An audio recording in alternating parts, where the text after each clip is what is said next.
प्रभु यीशु मसीह के नाम में आप सभी को मेरा सलाम। जय मसीह की प्यारे भाइयों और बहनों। यशाया इसका 66 अध्याय दूसरा वचन कहता है, मैं उसी की ओर दृष्टि करूँगा जो दीन और खेदित मन का हो और मेरा वचन सुनकर थरथराता हो। परमेश्वर का वचन कहता है कि परमेश्वर उसकी ओर दृष्टि करता है जो दीन और खेदित मन का है, जिसका मन टूटा हुआ है, जिसका मन बिखरा हुआ है, और जो अपने मन को दीन करके, अपने आप को नम्र करके परमेश्वर के सम्मुख आते हैं और जो परमेश्वर का वचन सुनकर थरथराते हैं। परमेश्वर उन्हीं की ओर दृष्टि करना चाहता है। जब कभी हमारे जीवन में परेशानियाँ आती हैं, हमारे जीवन में कोई प्रॉब्लम्स होती हैं, हम जब कभी समस्याओं से घिर जाते हैं, हम मनुष्यों की ओर दृष्टि करते हैं कि वो लोग हमारे परेशानियों का हल निकालेंगे, वो लोग हमारी समस्याओं को सुधारेंगे, वो लोग हमारी प्रॉब्लम से हमको बाहर निकालेंगे। हम इसलिए मनुष्य की ओर दृष्टि करते हैं। हमारा मन टूटा हुआ होता है, लेकिन मनुष्य को हम बताने के वजह से, वो हम पर दृष्टि करने से हमारी परेशानियों का कभी भी अंत नहीं होगा। लेकिन परमेश्वर जब हम पर दृष्टि करता है, तब हमारी परेशानियों का अंत होगा।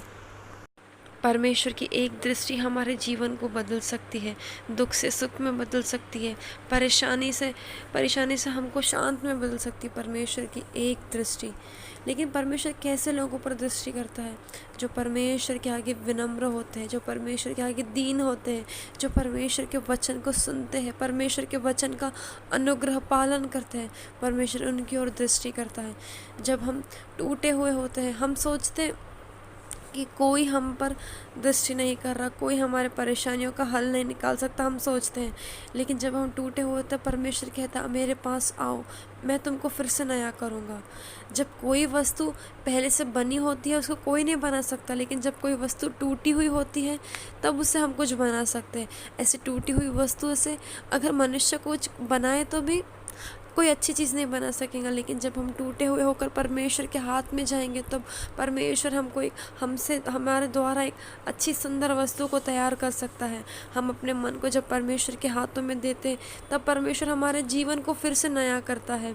परमेश्वर के आगे जब हम झुकते हैं, जब परमेश्वर के आगे हम उसका वचन का अनुग्रह करते हैं, उसके वचन का पालन करते हैं, उसके वचन को सुनते हैं, तब परमेश्वर आकाश से हमारी ओर दृष्टि करके हमारी सारी समस्याओं का हल निकालने के लिए तैयार होता है।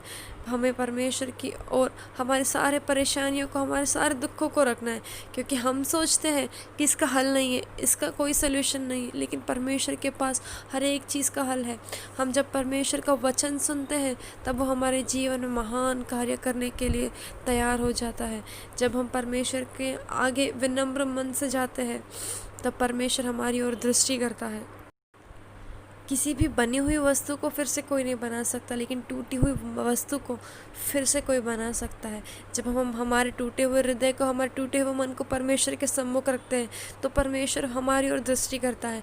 जब हम हमारी समस्या को परमेश्वर की ओर बताते हैं, तो उसका सल्यूशन परमेश्वर निकालता है। मनुष्य का सल्यूशन थोड़े समय का होता है, लेकिन परमेश्वर का सल्यूशन हर समय का होता है। आइए हम प्रार्थना करें। धन्यवाद देते प्यारे प्रभु जी, पिता यीशु मसीह के नाम से आपके सम्मुख आते हैं राजा। प्रभु जी धन्यवाद कि बेटे आपके चरणों में चढ़ाते हैं प्रभु जी। राजा प्रभु जी हमारी सहायता करो प्रभु जी, कि पिता हम किसी भी प्रभु जी परेशानी में सिर्फ और सिर्फ आपके पास आए प्रभु जी, क्योंकि आपका दृष्टि करना प्रभु जी हमारे पर अमूल्य है परमेश्वर पिता प्रभु जी। राजा जब हम टूटे हुए मन के होते हैं प्रभु जी, हम लोगों के पास ना जाए, परंतु आपके पास आए प्रभु जी। पिता प्रभु जी, क्योंकि पिता आपकी दृष्टि हमारे लिए अमूल्य है प्रभु जी। राजा ये हमको समझने में मदद करो प्रभु जी। ये विनती यीशु मसीह के नाम से मांगते प्रभु जी, सुनिए और ग्रहण करिए राजा। आमीन।